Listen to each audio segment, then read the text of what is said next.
عاتبة قلب الباب جاخي من وناخي بعريكي بقانو زاد وقال زي طلمة زي العالم شنان وانا يفريو وما تسخنو زغمب قربان يا سلام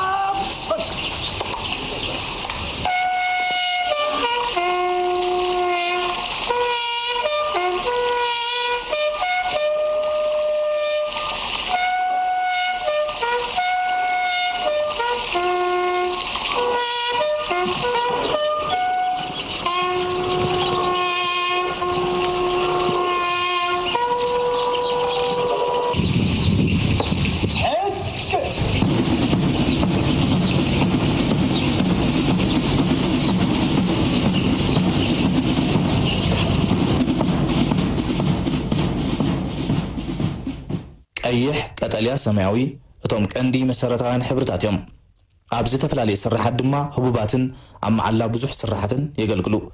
ብዓለም ለኻዊ ትርጓሜ ሕብርታት እዞም መሰረታውያን ሕብርታት ነናቶም ውካል ኣለዎም ንኣብነት ቀይሕ ንፍቕሪ መስዋዕቲ ሓይሊ ዋዕይ ይገልጽ ብጫ ንማዕድን ታሕጓስ ብርሃን ይገልጽ ሰማያዊ ንነፍሰ ክብሪ ርግኣት ማይ ይውክል ንመብዛሕትኡ ኤርትራዊ ዜጋ ግን እዞም ሕብርታት ብሓሳብ ናብታ ብጻዕሪ ዘምጽኣ ባንዴሩ ይመልሶ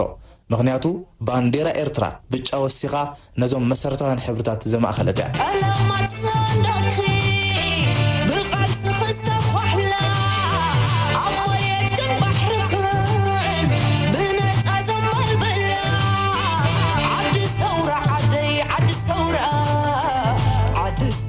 ኣብቲ ናይ መግዛእቲ እዋን ዜጋታት እታ ክብሪ ዝተሓረማ ባንዴራ ብሰንኪ መግዛእታዊ ፍርሒ ኣብ ትሕቲ መሬት ዝተቐብረት ንዓመታት ኣብ ቁርን በረኻን ዝኸርተተት ከም ባንዴራ ግቡእ ክብራ ዘይረኸበት ተራ ጨርቅያ ዝነበረት ሎሚ ግን ተምሃሮ ወትሩ ንግሆን ምሸትን ብምስትንታን ግንዖ ኣዳዎም ኣብ ኣፍ ልቦም ኣተርእሶም ዝሰቕልዋን ዘውርድዋን ላዕለዋይት ሰንደቕ ኮይና ትርከብ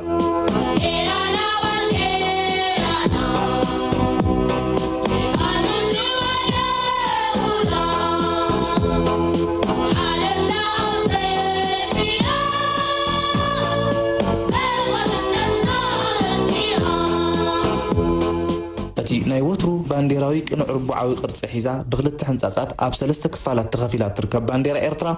ሓንቲ ካብተን ሕሳስ ልደ ባንዴራ ዓለም ኮይና ኣብ 1993 ኣብ ማእከል ሜዳ ሰንደቃት ዓለም ቆይማ ኣብ ሰማያት ዘንበልበለት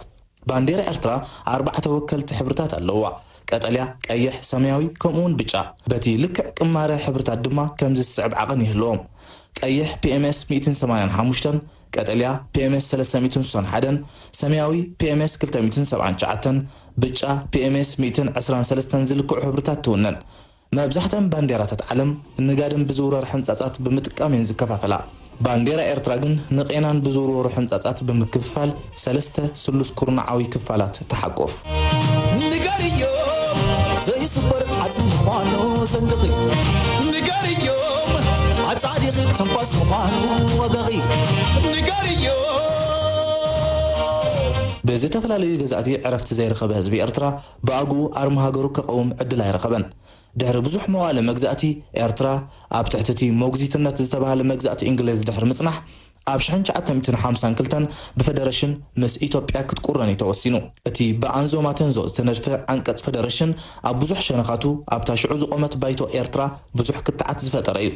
ንኣብነት ናይ ባንዴራን ቋንቋን አንቀጻት ሓደ ካብቲ ናይ ፌደሬሽን ባይቶ ብሰፊሕ ዝተኸታዓሎም ነጥብታት ነይሮም አንቀጽ 22 ቋንቋን ፌደሬሽን ውን እንተኾነ ንሉላዊ ሰንደቕ ብንጹር ዘቕረበ ኣይነበረን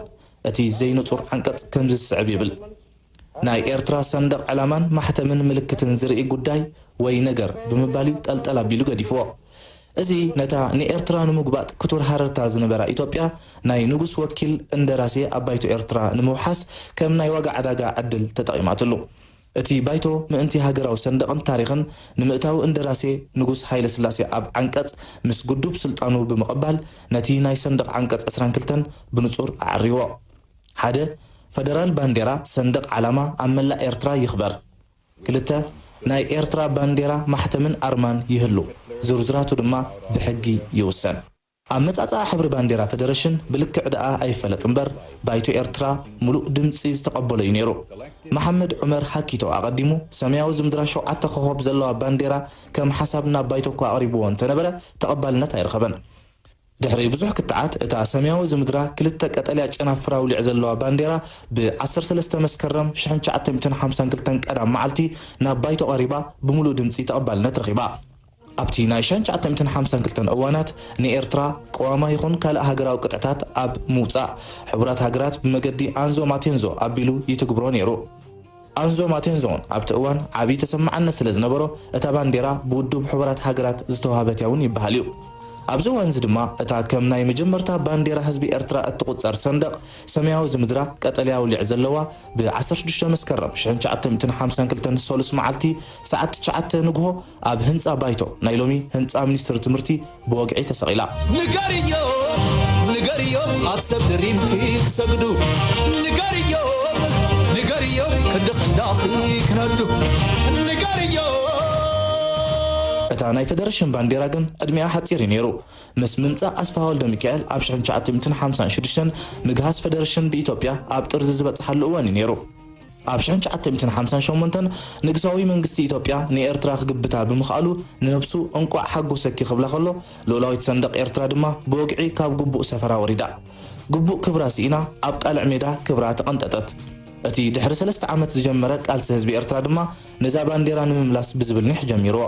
مس ملوى تاريخ جن اتاناي فدرشن بانديرا كتلوت ناي قدن نيرو انداي دم مخبراتي انداي تصنع معاكي انداي تسبح بارغي ابيت غبر زماغي فوري حلكي نعيش كيفولكي مدفعنا إذا بانديرا فدرشن يدما نزاناي لهم صندوق إيرترا كتمت زجبرة أتي نتا بانديرا نملاس تتقاعد قلسي بتاناي فدرشن بانديرا يقتلو كسب شحن شعتم 7 شعتم زتقاعد قلس حرنا الدما نتاناي فدرشن بانديرا بمجوز أكايدو مس مفتار حزبه جنبار حرنة إيرترا عب قدامي ودبوا جواي أتودب ناتو أرما كوتسني روا كموت إيتو እታ ነዛናይ ሕጂ ሃገራዊት ባንዴራ እትመስል ቀጠልያ ቀይሕ ሰማያዊ ሕብሪ ኮኸብ ድማ ኣብ ማእኸላ ዘለዋ ሰንደቕ ከም ናይ ህዝባዊ ግንባር ባንዴራ ኮይና ብወግዒ ኣብ ቀዳማይ ውድባዊ ጉባኤ ኣብ 1997 ቀሪባ እታ ብጫ ኮኸብ ድማ ሓሙሽተ ጨናፍር ነናተን ትርጉም ኣልቢሳ ቀሪባ ፍትሒ ብልጻገ ማዓርነት ሓርነት ሓድነት ባንዴራይ በመይተላ ባንዴራይ ተሰሚላ ተበልብላላ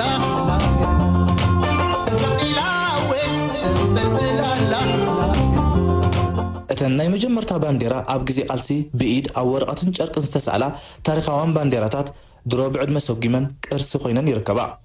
እታ ሓዳስ ኮኸብ ዘማእኸለት ባንዴራ ኣብ ቃልስና ታተራ ነይርዋ ኣብቲ እዋን ነብሲ ወከፍ ተቓላሳይ ነታ ባንዴራ ኣብ ኣእምርኡ ብምስኣል ናይ ናጽነት ሓረርታኡ ብምዕዳው ናይታ ሕልማዊት ባንዴራ ይትርጉሞ ነይሩ ኣብ 1993 ረፈረንደም ዕውት ምስ ኮነት እታ ሽዑ ዝተወልደት ህፃን ሃገር ወግዓዊ ሰንደቓ ናብ ዓለም ከተቕርብ ነይርዋ كموتيتو إذا لومي قصلا أولي زماكلت وقعويت بانديرا نايلو أولاويت إيرترا بعبي حقوس أب كسر ودو بحبرات حجرات بوقعي تسعيلا. The flag of Eritrea should now be raised.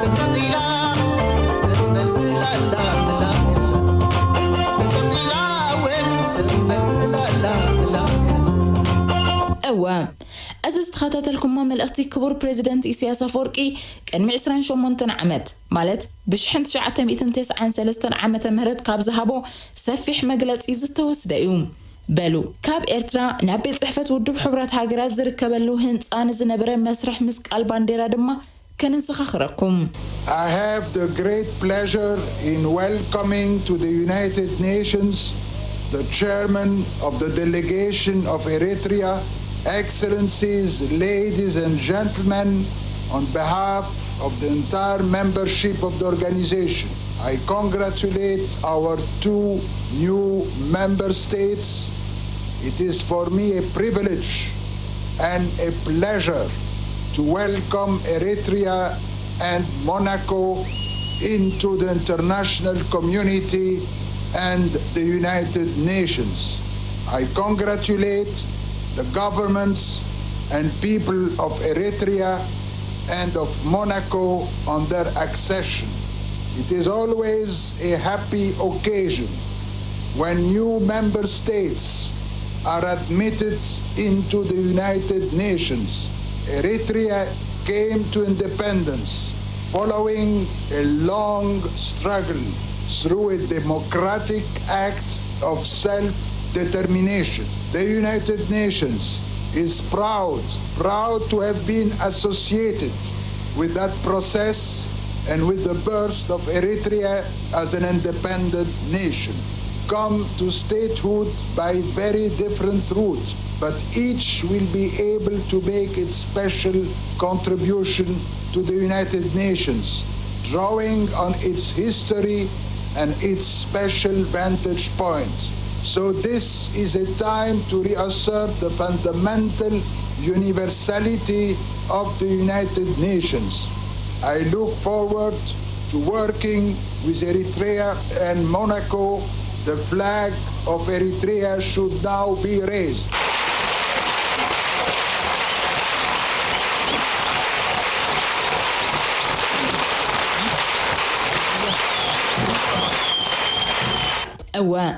ሃገርና ኤርትራ መበል 183 አባል ሃገራት ውድብ ሕብራት ሃገራት ኣብ ዝኾነትሉ ናይ ሽዑ ዋና ጸሓፊ ውድብ ሕብራት ሃገራት ዝነበረ ጴጥሮስ ጴጥሮስ ቃሉ ዘስምዖ ቃል ነይሩ ኣቀዲምኩም ዝተኸታተልኩሞ ክቡራት ሰማዕትና ነዝስ መን ይረኽቦ በመስዋዕቲ ጀጋኑና ዝረኸብናዮ ህያቢው እነሆ ብህይወት ጸኒሕና ባንዴራና ኣብ ዘንጋ ሓቂ ጸኒዓ መበል 30 ዓመት ናጽነት ንምጽምባል ኣበቕዓላ የውሃና በሉ صباح بخالق تحسو يراخبنا رحوز كنيات مبل 3 عمت ناصنت إرترانا وترو نخلو دلوات بانديرانا من مني